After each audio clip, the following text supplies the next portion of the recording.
হেই everyone, আসসালামু আলাইকুম। আমার নাম Ananta. Welcome to my blog. আমাদের খামারে যে গর্ভবতী ছাগলটি ছিল, যে ছাগলটি বাচ্চা দিয়েছে, এই যে সেই বাচ্চাটা মেল বাচ্চা হয়েছে।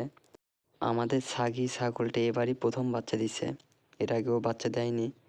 আমরা আশা করছিলাম যে 2টা বাচ্চা হবে, যেহেতু ওর পেট অনেক বড় হয়েছিল, কিন্তু আল্লাহ পাক যা করে ভালোর জন্যই করে। এই একটা বাচ্চা হয়েছে, কিন্তু অনেক সুস্থ সবল হয়েছে আর লম্বা চড়া হয়েছে। কিন্তু এখন সমস্যা হচ্ছে, ছাগলের বাচ্চাটা দুধ পাচ্ছে না, মানে মাটা ভালোভাবে দুধ দিচ্ছে না। এর আগে ছাগল পালিনি, এই জন্য এই বিষয়ে আমাদের অভিজ্ঞতা সেরকম নেই। আমরা তারপর অনেকের কাছে পরামর্শ নিয়ে টালিজিয়া খাওয়াইছি, তারপরও কোনো উন্নতি নাই, আগের মতোই দুধ দেয় না। বাচ্চাটাকে আমরা গরুর দুধ খাওয়াচ্ছি, সেটা অন্য কোনো ভিডিওতে আপনাদেরকে দেখাবো কেমনি কীভাবে খাওয়াই। আর আপনাদের ভিতর কেউ যদি এই বিষয়ে অভিজ্ঞতা থাকে, তাহলে একটু আমাকে কমেন্টে বলবেন যে আসলে কী জন্য দুধ দিচ্ছে না বা দুধ হচ্ছে না। বাচ্চাটার একটা নাম দিব, আপনারা কমেন্টে সাজেস্ট করেন যে বাচ্চাটার কী নাম দেওয়া যায়।